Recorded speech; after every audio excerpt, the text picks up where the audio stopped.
This will be an opportunity for you to come into alignment with that which you have been in the process of becoming, but that which you have not intentionally been holding yourself apart from. It really is the reason that we call these gatherings the art of allowing, because as you relax into the vibration of that which is really you, then you close that gap. I want to talk about this gap a little bit before we open it for questions. So here you are experiencing contrast, and the contrast causes a preference to be born, and there's the gap.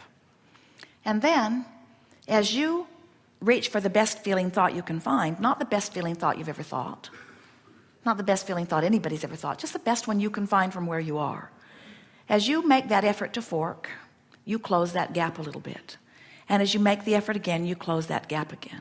And in time, and really not very much time, once you've quantified your journey, once you know what you're doing, you'll close that gap. And when you do, now you're offering one signal. Now this is the thing that we want you to understand. Most physical humans don't understand that you are vibrational beings. They don't realize that they are broadcasting and receiving constant vibrational transmissions, and that is what is equaling your life experience. When you get that and you begin to deliberately close that gap, can't you feel the difference between one strong signal and scattered signals? You've felt that, you've had that experience. Jerry and Esther experience it even with their CB radio. If some trucker is passing them and wants to talk to them, and they usually do, they're giving them thumbs up and blinking their lights at them and holding their CB up to let them know, turn on your radio, I want to talk to you. If the trucker is close by, they get a nice strong signal. But if it's a trucker far down the road that they're trying to hear, sometimes it's very difficult to sift his signal out from among all the others.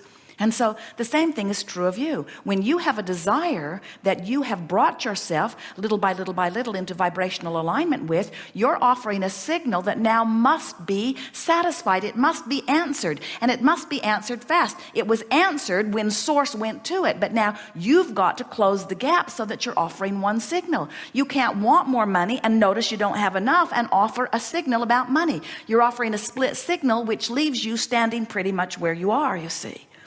But when you're offering a signal about wanting an improvement in life, and you've forked yourself into a better and better feeling place, you've closed the gap. And when you've closed that gap, now you're offering a signal that must be satisfied, and it must be satisfied fast. So closing that gap, let's talk about it. So you're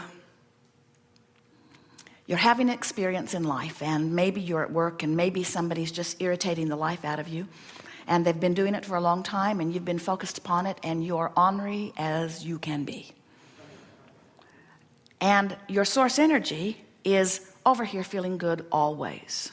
Who you really are feels great. Who you're allowing yourself to be feels awful. So then you go home, you eat dinner, you drink a big bottle of something, and you go to sleep.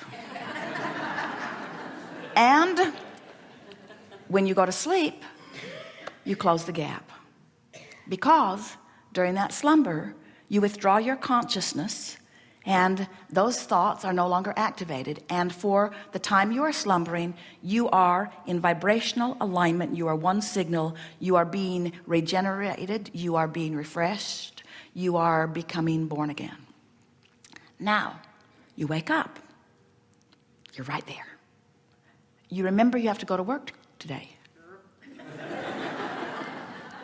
And there you go. Now what we're suggesting is that if you'll deliberately fork your way up this trail, before you know it, you can wake up right here. But let's say you haven't been practicing that, so you wake up, and work is a distant memory at first. You're focused upon your mate, you're focused upon your children, you're focused upon your world, you're focused upon your life, you're feeling pretty good. And then as the day goes on, you start focusing upon more of those things. You turn on CNN, you start worrying about different things, and you widen the gap between who you are. Then let's say someone really joyful calls, and you listen to what they say. The gap closes a little. Someone calls who's got a big beef about something. You listen to what they have to say. The gap widens. In other words, you can literally feel your alignment with who you are or your misalignment with who you are. So now you sit to meditate. You focus upon the dripping faucet or the flickering flame or the sound in the air conditioning fan, or you ohm. And as you focus upon those things, you withdraw your attention from anything that had you out here, and your vibration actually raises and you come into alignment with who you are. Then the telephone rings, you listen to what they have to say. Then you go back to your meditation. And so, or you're ornery and then you croak. That's a quantum leap worth talking about. In other words, when you withdraw your attention from this time-space reality, you naturally become one. But so are you getting the sense of this? So you're pure positive energy born into an environment of contrast, and depending upon what you're focused upon depends upon how this crack is widened. Now, this crack is not a bad thing. This crack is the place where you decipher contrast. In other words, you could not come to a new conclusion. The universe would not continue to expand. You are here in this leading edge time-space reality because you wanted exposure to things that caused all of us to expand. But you never, ever, ever intended to hold yourself apart from that which you are becoming. So now you're getting the sense of this crack. Now let's relate this crack to the emotional scale. On one end of the scale are the emotions that feel good, love, appreciation, joy. On the other end are the emotions that don't feel so good, depression, fear, grief, and of course everything in between.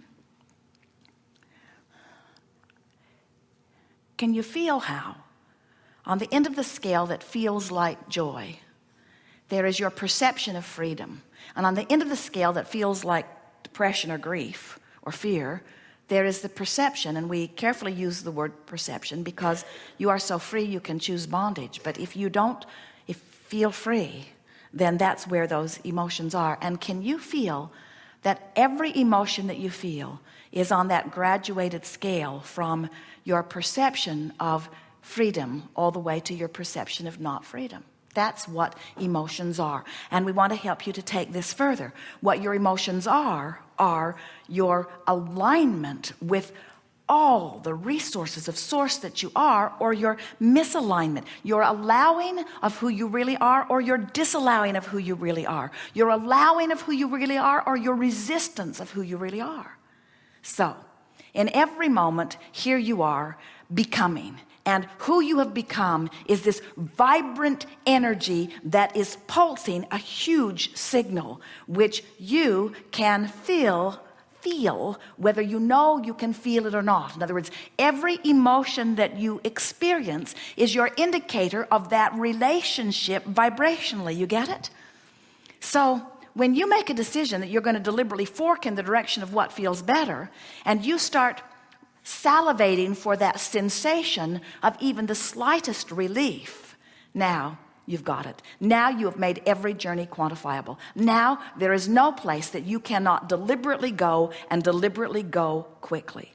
When you feel depression and you find an angry thought and beat the drum of it and stop and acknowledge, I chose that thought deliberately because it feels better to find that thought, and I held myself in that thought even though the temptation was to move back. In other words, the strongest vibration was the vibration of depression, but I deliberately held myself in this angry place and I acknowledge I feel better.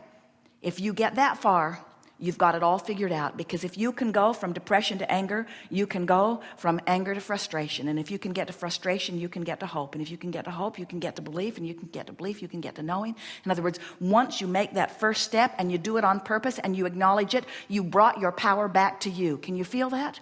If you can acknowledge that the anger that you are feeling, or the frustration that you're feeling, or that the negative emotion that you're feeling is a step in the right direction, sometimes you go home and you say, oh, Abraham coached me into anger. Abraham coached someone right into revenge. And we said, yes, we did, and we're proud of it.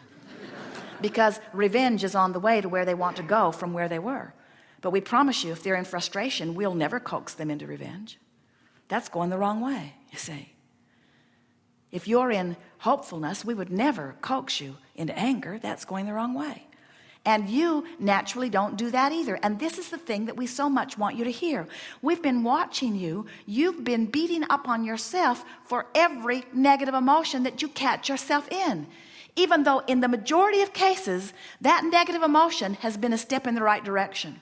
But you are so willing to condemn the negative emotion rather than acknowledging that you were answering the call as sources calling you up the emotional scale, that then you spun around in Yuma until you ran out of gas.